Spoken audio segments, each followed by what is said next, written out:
and welcome to Get the Table, another Wrestling Roundtable discussion podcast with myself, Adam Wilborn, one of the Dudley Boys, Michael Sidgwick from WhatCulture, and Andy Murray from WhatCulture, here to discuss another burning wrestling issue. And that issue today is the fact that Vince McMahon is 100% officially back in WWE. We'd originally planned on coming here this morning to talk about the speculation about him returning. And now, per an SEC filing dated the 5th of January, so yesterday, that reads, Vince McMahon, George Barrios, and Michelle Wilson are officially back on WWE's board of directors, and continues that the filing also notes that Vince expects to assume the role of executive chairman of the board.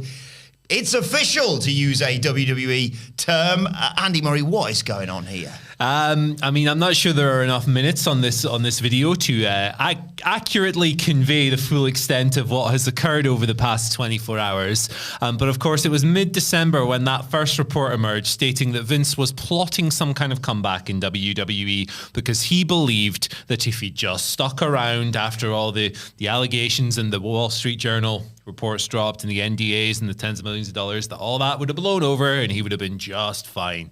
There was no mention of what has transpired today. There was no mention of him wanting to sell the company. There was no mention of him feeling that him being back would be in a better position to score a better TV rights deal this year. None of that. And it was reported at the time as well that this was universally rejected. Nobody wanted that. But of course, Vince, when he resigned in disgrace last summer now, he retained majority voting power in WWE due to his Class B stock ownership. So this has always really been a possibility. Him resigning from his positions, wasn't entirely ceremonial, but the fact that he retained this power meant that something like this was really always going to happen because the man, all those stupid stories about him only sleeping 2 hours a night and stuff, the man just cannot help himself from involving every single waking second of his day into this business. It's been his life for the duration of his life. The past 24 hours have been crazy. We had the statement from Vince himself stating that he felt WWE was in a fantastic position to take advantage of this ever-changing media landscape and deliver maximum return to the shareholders and all this. There was the Wall Street Journal report that kind of accompanied that. It was released at a similar time, noting that Vince wanted to sell the company, reinstalling himself as executive chairman. That's the exact title, right? And now we have this SEC filing confirming, indeed, that two of his former allies, who, by the way, he fired in 2020, costing WWE millions of dollars because they did not agree with the direction of the company. They did not see eye to eye with Vince, and in comes Nick Khan. Suddenly, they're his best mates again, and they're back on board, that being Michelle Wilson and George Barrios. So, to summarize, mate, it's a complete crapshoot. Yeah. And the world of pro wrestling entering 2023, as it exited 2022, remains a dumpster fire floating down a flooded street towards a gaping hole of the earth where Vince actually resides. And it's really bonkers when the story breaks last night, as you say, Andy. We report on it this morning, and then we go, that'll probably be it for today. We'll come in, and we were going to talk about how effectively he was holding WWE hostage, of course, with this 8% shareholding, blah, blah, blah. You're not doing any TV rights negotiations unless I'm back and I've got the majority control. And then this SEC filing drops, and it's already happened. Yeah, we're going to come in and speculate about him returning, Sidge, but that's done. It's already happened. This is a sort of story that is simultaneously shocking and not that surprising whatsoever. Yeah, I was shocked when I hopped on Twitter last night, read all about it, and then I realised this was inevitable. Absolutely inevitable. My succinct early take before we delve into a few more details is delightfully devilish Vincent. If this guy, this prick, was as creative as he was spiteful, the complete complexion of the professional wrestling industry in North America would be unrecognizable. This was so shrewd and clever as a power play. And he's been great at being spiteful, even when he was in just wild, drastic, creative decline, hemorrhaging his TV audience at a steeper rate than the wider TV industry, because this is just kind of a genius evil move, is it not? The idea that, I have to be here because we have to make more money. You know what? You can't really negotiate a media deal without me. I'm Vince McMahon, and he could have used any pretext imaginable, basically, because he has all of these ownership shares, but he's found a pretty decent one, to be perfectly honest, a very successful one. He's got Barrios and Wilson back on board. What a twist that is. What an unbelievable twist that is. I think Ghetto, with his stable ownership, booking strategies, could not script anything better than this. It's quite clever. These former co-presidents were relieved of their duties because I think George Barrios was heavily involved in the WWE network. He was adamant it was the way forward. As it transpired, no, not particularly. And they failed to drive the projected subscriptions. That just did not happen for them. Ultimately, really fun for me going back and really delving into JCP and all the great documentaries and all the great hidden gems. Realistically, it was not a big financial viable moneymaker. Barrios took the chop for that. But at the same time, because he's very shrewd and spiteful, Vince McMahon, he's realized, right, they are allies for me now. How can I put them over? You could have put a generations plural of talent over on your television product, and none of this might have happened. God damn it. But no, you put Barrios and Wilson. Well, all of it would have happened because he's an evil dickhead, but you know what I mean. It would have been less unpopular, all of this is what I'm trying to arrive at.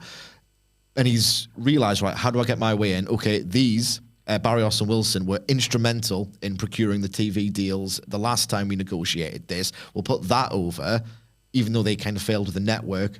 And yeah, he's got two people, and the wording, to use language familiar with any English football fans, is they know the club inside out. Yeah. They represent stability, all of that kind of thing. So when you're completely uninspired by the appointment of Alan Pardew or Steve Bruce or Sam Allardyce, I'm sure there's some American football coaches that I could, not name because I don't know anything about it. But it's just all, what I'm getting at here is that it's all incredibly savvy. And why is this part of his mind sharp? Twat. Why can't he have, But maybe even if he was like a really good booker, he probably wouldn't deserve the flowers, would he? Because he's an arsehole. We should mention, by the way, that Vince has said, look, I'm just here for the TV rights deal and the potential sale of WWE. Yeah. Guys, I don't want to be involved in creative. So I guess take him at his word, Andy. Yeah, if you believe that, I've got some magic beans I'd like to sell you. It's something else. There are multiple statements within various things that have come out. So within this SEC filing is actually the letters that he sent to the board of directors announcing his intentions, the letter he got back from the board of directors in December, which said, we do not think that this would be beneficial to our shareholders. In other words, go away. And then the reply that Vince said, reaffirming this and all of this. And he says a couple of times the existing management team, that being, of course, Stephanie McMahon and Nick Khan, who are the co-CEOs. Stephanie is also the chairwoman. Paul Levesque, of course, was made head of creative when Vince departed and became an executive vice president once again. They have my full support. They're doing great. They're doing great work. And I'm not going to meddle with them. And I mean, why would you take anything this guy says at face value in the first place? But particularly in this situation where, as initially reported by the Wall Street Journal and has since been reaffirmed, he says that he will not be able to sign off on any, and this is where the held hostage thing came from that we were going to use earlier. Great video title. We can't use that anymore. Curse you. Think of the content. He said, unless I am reinstalled and made executive chairman, I will not be signing off effectively on any new rights deals or the sale of the company. The rights deals are critical because as much as we guys, and they are we guys on Twitter, tell you that TV ratings don't matter and all of this stuff, it's complete nonsense. TV ratings have never mattered more than they currently do because television has never been more valuable to wrestling companies and has never made up a higher percentage of their revenue. That is particularly true of American companies yes. that we're talking about.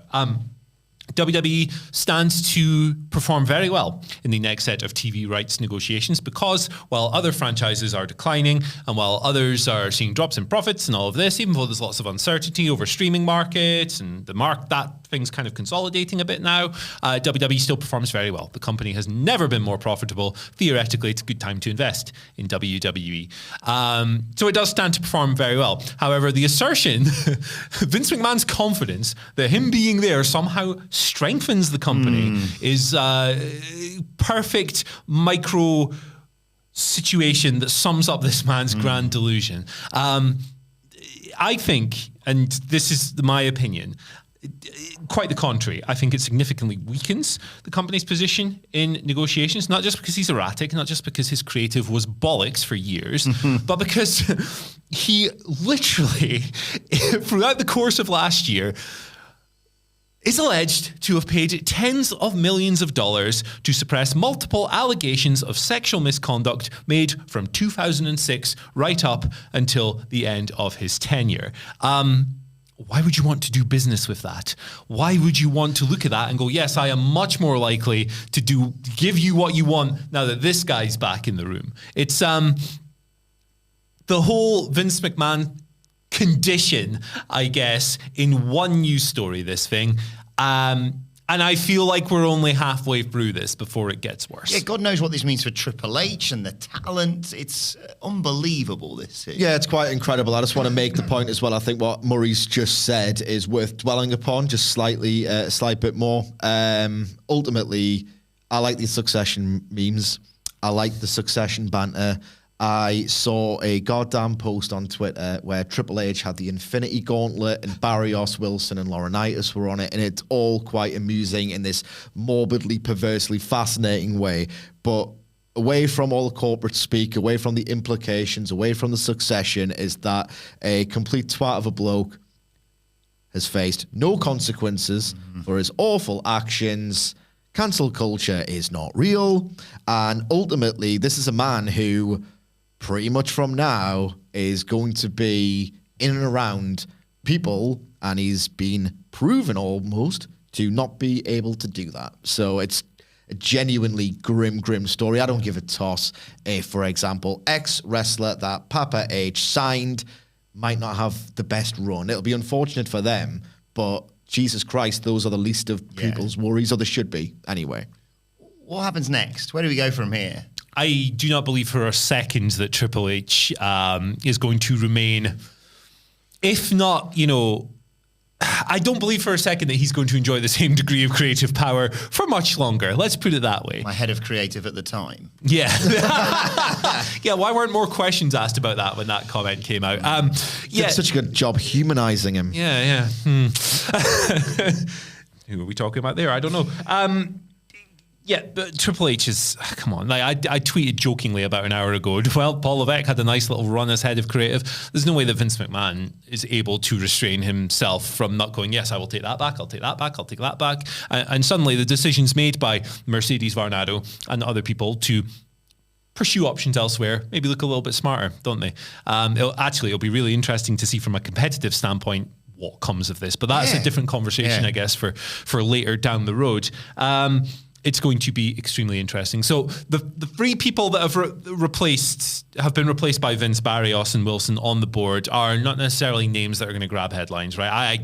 Two of them I'd never heard of before. Joe Ellen Lyons Dillon, Jeffrey R. Speed, and Alan M. Wexler. Which isn't a comment on their functions. I'm sure that they were very important to the business or whatever. I'm not undermining them at all. But it's not like he's coming in just straight up going, Nick Khan, Stephanie, Triple H, off you go. They're not recognizable names. So I don't think he's going to come in and swing the axe and fire. Not that he's above firing his own flesh and blood. Nope. 2022 told us that. Although Shane McMahon, hard to feel sorry for that guy. 2002 told us that. He's demoted. He's demoted his own flesh and blood and an in-law before. Countless times before in the past. If I'm at any level in that company, unless I'm a stooge, one of Vince McMahon's stooges, looking at you, Bruce Pritchard, or Kevin Dunn, or whoever else you want to name, I am feeling a bit nervous about my position right now. All the way from, name a preliminary, Drew Gulak to Triple H. I'm not feeling good about my position right now at all because Vince has not proven himself the most, what's the opposite of erratic? Yeah, consistent, level-headed decision maker over the years. And you go back even to, just cycle back really briefly to that report in mid-December. He wanted to come back initially. It was reported. Bad advice, he said, didn't he? Because, he feels he received bad advice because he felt the allegations and the stories would have blown over. It's not through genuine remorse or anything. No. It's not through a desire to spur the business forward and all this. It's not. He thought he could get away with it, and he has. It's basically a case of, if I can't love you, no one will. Yeah. He'd rather set fire to the company than not run it himself. I think he's going to sell. Or do you think this is just a way of Look, getting this back? is right, okay, just to cover everyone's back and everything like that. This is my own personal, subjective interpretation of what's going on. Because if you look at his statement, theoretically, you have to say, right, well, he said he's not going to meddle. He just wants to operate in the best interests of shareholders and make sure that everyone who owns stock is going to have the most money imaginable over the next however many years or whatever. My personal interpretation, what was the question again? Will he sell? Is this just, this is just pretext, a foot in the door? This, for me, personally, subjectively, just my take could be completely and utterly incorrect. Maybe I'm reading between the lines too much. Maybe I'm too cynical.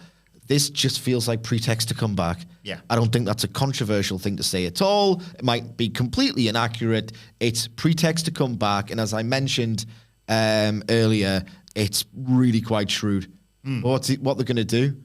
Like he said, I'm just going to block any rights fees.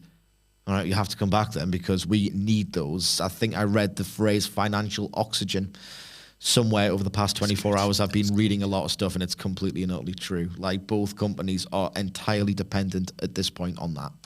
And if a board member was to choose to oppose him, it's as simple as him replacing them. Just like that. Yeah. Dave Meltzer reported in the Wrestling Observer newsletter slightly before the SEC SEC filing started doing the rounds online, that essentially Vince's strategy was to terrify the board members into letting him back by making that statement about how, listen, I'm not going to sign any deals unless you let me back in as executive chairman. And if not, he would simply get rid of them and replace them with somebody who's going to vote on his side on issues like this. So, yeah, he's got all the cards, man. Yeah, I'm subjectively inclined to agree with Sige. I think, not that if...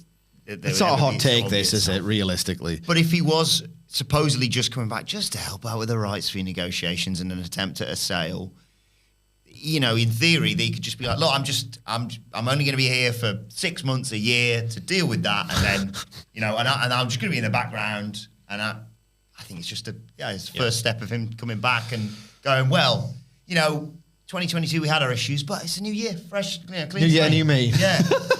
Yeah, man. I wish I had the optimism of the folks who are kind of clinging on to their enjoyment of the Papa H era of WWE. And look, I've enjoyed it as well. Yeah. It's significantly more fun from my point of view to watch it and to talk about as well, because previously, you had nothing to really sink your teeth into. And you couldn't commit to, Sami Zayn they could have just gone out of bollocks. Yeah, that's the thing.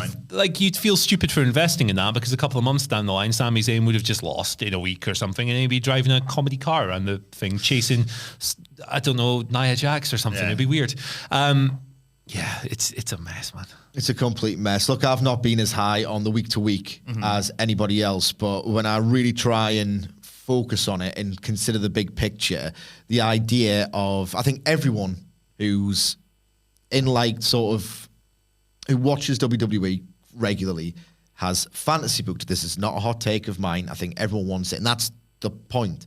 Everyone wants Sami Zayn to heroically lose as a babyface to Roman Reigns, realizing that he's probably not the WrestleMania headliner. This is Sami, but him and Kevin can have this wonderful, awesome, heartfelt reunion and dethrone the Usos at WrestleMania. This is not my take. I've read it elsewhere. I think we've all collectively come to do that. And that's because, as much as I find the week-to-week drab, like Triple H, under his stewardship of the product, has made people believe that things are possible. Again, that is ultimately kind of the basics. It's the point I've made several times. But at the same time, it's fundamentally important.